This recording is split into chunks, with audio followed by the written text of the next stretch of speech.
Hello everyone. আমির খানের iconic ছবি পিকে ছবির কথা আপনাদের অনেকেরই স্মরণ আছে। এটা একটা মানে ইন্ডিয়াতে এটা একটা মানে হিন্দু ধর্মকে কেন্দ্র করে ছবিটা বিশেষ করে হয়েছে এবং সেখানে দেখা গিয়েছে যে আমির খান যখন সকলের কাছে যখন সে লাঞ্ছিত হচ্ছিল, চড়-থাপ্পড় খাচ্ছিল, তখন সে বুঝতে পারে যে এই চড়-থাপ্পড় থেকে আমাকে বাঁচাতে পারবে গণেশ। তখন গণেশের ছবিটা তার গালে আটকিয়ে দেয়। আর গণেশ যেহেতু হিন্দুদের দেবতা, তো তখন কেউ আমির খানের গালে কেউ চড় মারত না। এ কারণ গালে গণেশের ছবি আছে। তো এখন বর্তমান আওয়ামী লীগের অবস্থা হয়েছে সেম। এই পিটন-পাটন খাওয়া থেকে রক্ষা পাওয়ার জন্য তারাও এখন শুরু করেছে এই এই ধর্ম নিয়ে রাজনীতি বা সাম্প্রদায়িকতা, আহ, একটা বিভেদ ঢুকিয়ে দিয়ে তারা চাচ্ছে রাজনীতি একটা হাসিল করতে। 5 তারিখের পর থেকে আওয়ামী লীগের যারা খারাপ লোক ছিল তাদের উপরে মোটামুটি খুব বেশি না, যতটা আশা করেছিল তারা নিজেরাও যে আমাদের উপরে এরকম স্টিম রোলার যাবে, সেরকম যায়নি। কিছু হয়তো ছুটছাট মামলা খেয়েছে বা কেউ হয়তো একটু একটু অপদস্থ হয়েছে, কিন্তু হিন্দু ভাইদের ভিতরে যারা খারাপ লোক ছিল তাদেরকে কিন্তু খুব একটা অপদস্থ করা হয়নি, মামলা হামলা দেওয়া হয়নি। কারণ আমাদের ভিতরে একটা সবসময় একটা ভয় কাজ করতো বা ভয় কাজ করে আসছে যে ইন্ডিয়া যে কোনো একটা ইস্যুতে সাম্প্রদায়িক একটা ইস্যু সৃষ্টি করে ওরা চেষ্টা করবে যে বাংলাদেশের পরিস্থিতিকে ঘোলাটা করার জন্য বা এমন একটা পরিস্থিতি ক্রিয়েট করতে যাতে সুযোগ পায় আওয়ামী লীগ আবার ঘুরে দাঁড়ানোর। তো এটা আমরা শুরুতে অবগত, তাই আমরা কি করেছি যে আমরা হিন্দু আওয়ামী লীগদেরকে মোটামুটি আমরা একবারে ছেড়ে দিয়েছি।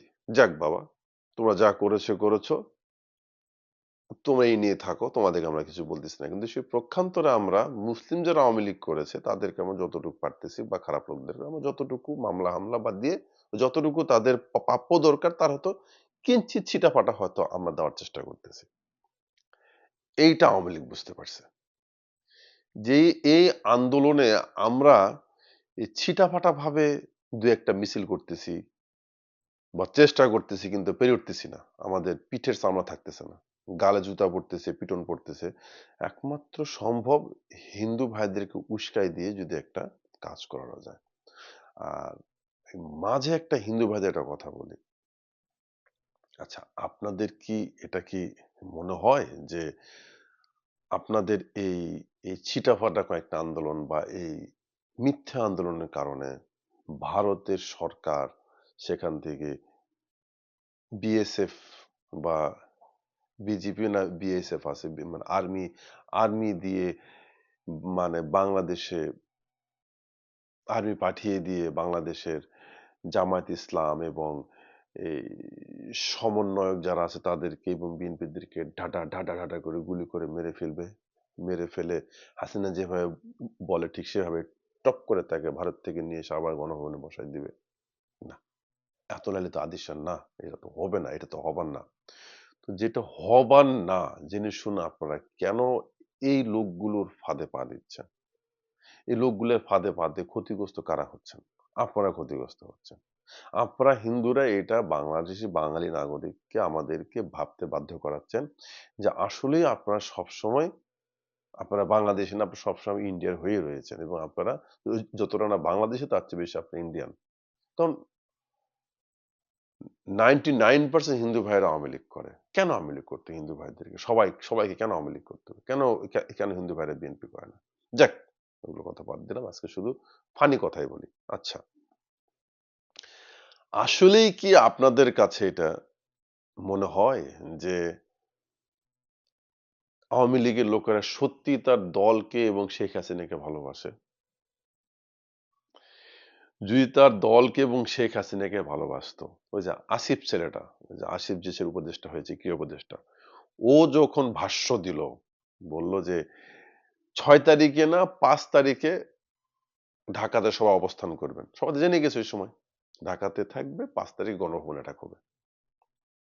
তো এত কিছু জানার পরেও সেই সময় তো পুলিশও আপনাদের ছিল, যুবলীগ, আওয়ামী লীগ, ছাত্রলীগ সবে আপনারাই, দেশে আপনাদের।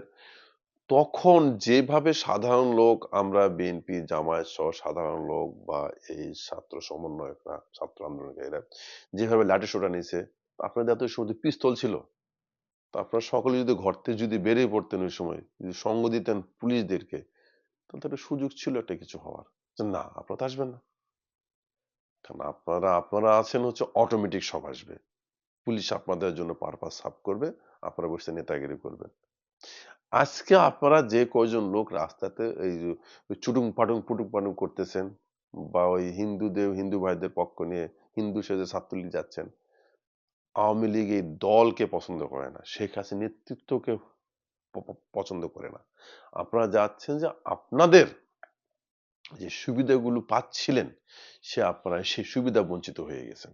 কারণ আপনারা যে লাইফ স্টাইলে আপনারা বড় হয়েছেন, যে যেখানে গিয়েছেন আওয়ামী লীগের বা ছাত্রলীগের বা যুবলীগের একটা পরিচয় দিলেই রাস্তা চিং ফাঁক রাস্তা খুলে গেছে।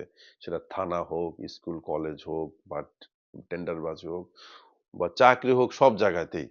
এবং আপনাদের মনে হয় একটা বড় একটা আফসোস, এই শীতের রাত্রে যেখানে বিএনপির লোকজন ধানের ক্ষেতে ঘুমাইছে, পাতারে গিয়ে ঘুমাইছে, আজকে আমরা কেন ঘুমাবো? এই ঘুমাবে তো তারা। আপনাদের আপনাদের হচ্ছে এইটাই হচ্ছে আপনাদের সমস্যা। দল আওয়ামী লীগ দল চলে গেছে, হাসিনা চলে গেছে, এটা আপনাদের সমস্যা না। আপনাদের সমস্যা হচ্ছে আপনাদের লাইফ স্টাইলে একটা পরিবর্তন হয়ে গেছে।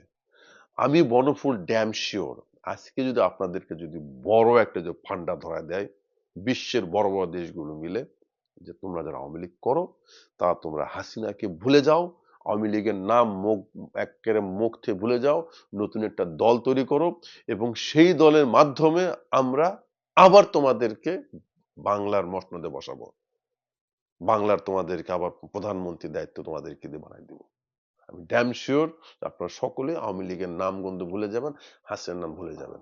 এবং এটাই সত্য কথা এবং এইটাই হচ্ছে আওয়ামী লীগ। ৭৫ আওয়ামী লীগ হারাই গেছিল, এখনো আওয়ামী লীগ হারাই গেছে এবং ৮০ দশক ঈশ্বরজন যখন ইয়া ঈশ্বরজন ক্ষমতা ছিল, ওই তখন আওয়ামী লীগ গাদ্দারি করে হারাই গেছিল। এটাই হচ্ছে আওয়ামী লীগ। আওয়ামী লীগরা কখনোই সাহসী দল না, কখনোই না, কখনোই না। আওয়ামী লীগ সবসময় একটা ছত্রাক, ওরা সবসময় হচ্ছে পরনির্ভরশীল। ৮০ দশকেও খালেদা জিয়া উনি অনড় ছিল যে ভোটে যাব না, হাসিনা তার সাথে গাদ্দারি করে ভোটে গেল, এরশাদ তাকে সেই বাস দিল। দ্বিতীয়বার আবার যখন হাসিনা যখন ক্ষমতায় এলো এই ২০০৭ পরে, যেটা এই ফখরুদ্দিন তত্ত্বাবধায়কের সময় 111 এর পরে, হাসিনা তো সিগনেচার দিয়ে মুছলেখা দিয়ে ভয়ে একবারে নেজ গুঠায় পাতলা পায়খানা ঠাট্টারা হয়ে উনি উনি শুধু কানাডা চলে গেল, যে ওখান থেকে বক্তব্য দিল, বাপের সব লিখতেছে বলতেছে। খালেদা জিয়া সে ছিল বাংলাদেশে, এই জন্য বলা আপোষহীন। এবং খালেদা জিয়া থাকার কারণেই ফখরুদ্দিন গভর্নমেন্ট বাধ্য হয়েছিল আবার ভোট দেওয়ার জন্য নতুন করে, সেই ভোটে হাসিনা আসছিল। এটাও খালেদা জিয়ার জন্যই হাসিনা গভর্নমেন্ট হতে পারছিল। যাই হোক, তাহলে ধর্ম নিয়ে ব্যবসাবাদ, আপনারা কি বোকাশোকা হবেন না, এই আওয়ামী লীগের ফাঁদে হিন্দু ভাইরা পা দিবেন না, শুধু আপনারা ক্ষতিগ্রস্ত হবেন। ভালো থাকবেন সকালে।